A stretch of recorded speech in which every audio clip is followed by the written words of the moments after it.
Welcome to FFT and 5. I'm Chris Towers. I'm here with Heath Cummings, and we're here to talk some Dynasty as we often do on Tuesdays. And hey, I guess it's Wednesday if you're listening to this on the podcast. But hey, on Tuesdays moving forward, Fantasy Football Today YouTube channel, Fantasy Football Today, Dynasty on the FFT YouTube channel every Tuesday at 11 a.m. That will also be on the Fantasy Football Today podcast feeds, correct?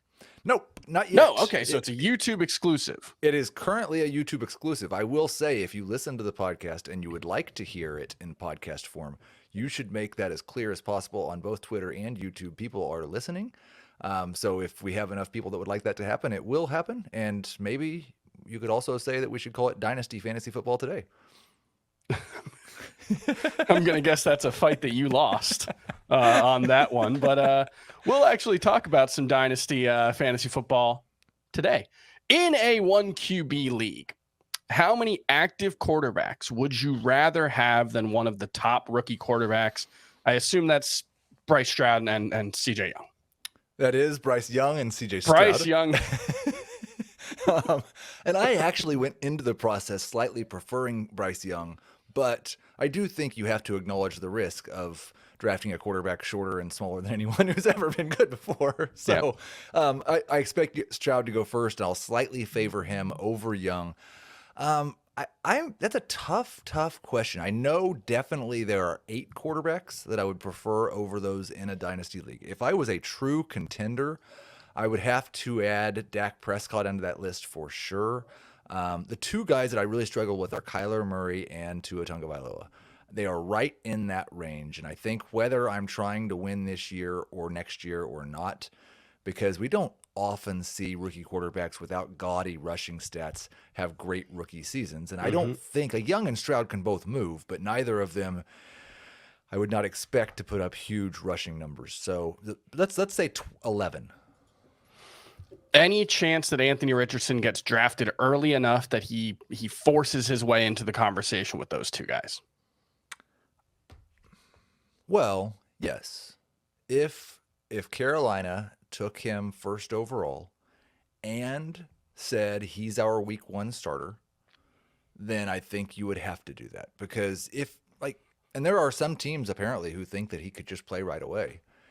If a team did that, I would assume they would take pretty much the Justin Fields approach to offense, and you'd see him run the ball 180 times next year, and he'd probably be a top 7 or 8 quarterback. So yeah, if Richardson gets drafted first overall and they talk like they're going to start him week 1, then yes, he would be first. All right, let's move on to some buy, sell, or hold discussions. I think it's pretty straightforward what you're going to be answering here. Let's start with Jordan Love, who is the presumed, although I guess not official, starter for the Green Bay Packers as of yet. I mean, Woody Johnson's at the owners' meetings explicitly talking about Aaron Rodgers being his team's quarterback and that they're going to get the deal done. So we do expect Aaron Rodgers to be the Jets quarterback and Jordan Love to be the starter for the Packers. Buy, sell, or hold right now for Jordan Love in a Dynasty league? I mean, all of these are going to depend on what the perceived value is. I've got Jordan Love at QB 17. But I think if I could sell for that, and definitely for more than that, then I'm thinking more sell than buy or hold. He does not profile as a guy who's going to run for 300 or 400 yards or a bunch of touchdowns. And if you're not that guy, then to be a top 10 fantasy quarterback, you must be elite as a passer. I think he could still be good as a passer. He might even be very good. I don't think he's going to be elite. And so I think he's probably a number 2 quarterback, even if things go well. And so if I could sell for a mid-range number 2 quarterback, I would do that. Yeah, I mean, I think about someone like Dak Prescott, who you mentioned earlier, who is probably a better quarterback than Jordan Love. Yep. I would say has better weapons, at least in the short term. Maybe Christian Watson takes a huge step forward, but I think CeeDee Lamb and Brandon Cooks are better than those guys. And, he's also not much of a runner. So I think he's a borderline top 10 or top 12 guy for you in Dynasty, right? He's number 11 right now. I think that Dak is probably what I would view as Jordan Love's upside, but not his most likely outcome. All right, buy, sell, or hold. Lamar Jackson, who remains without a contract offer, remains without a team. I think there's a decent chance he doesn't play this season if he doesn't get a long-term, highly guaranteed offer. So what are we doing with him? Buy, hold, or sell? I think I have to go down with the ship with Lamar Jackson. If that's the choice, the route he's going to choose to go, and I can understand why he would. This is a messy situation. It's overly complicated.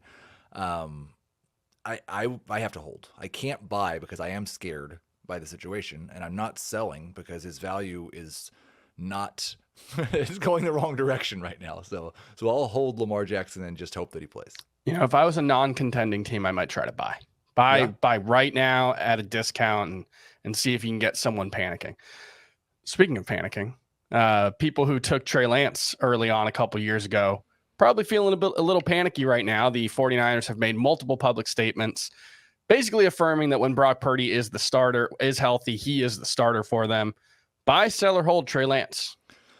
I would sell if I could get any type of fantasy starter. I think it's a really bad sign. Like, he came in super uncertain, and I doubted him quite a bit because of that, and that paid off poorly with guys like Josh Allen, and it paid off well, I guess, with Trey Lance. But the way they continue to talk, I like to ignore coach speak, but when they're talking unfavorably about someone who's on their team, that's a red flag. So they're talking about he has to beat out Sam Darnold, and then when Brock Purdy gets back, it doesn't matter because he's the starter. Yeah, that's has to beat out Sam Darnold. I mean, it's a relatively low bar, but like he should have been able to clear that one by now in the coaching staff's eyes. So yeah, it's a little concerning. That's going to do it for FFT and 5 Dynasty. Please watch Fantasy Football Today Dynasty on the FFT YouTube channel. That's youtube.com/fantasyfootball today. Every Tuesday at 11 a.m. Make sure you subscribe to the FFT newsletter because he's going to be doing some Dynasty-centric content throughout the offseason on that one. I managed to convince him to do my job for me for a little while this offseason. So that's going to do it for FFT and 5. We'll see you next time.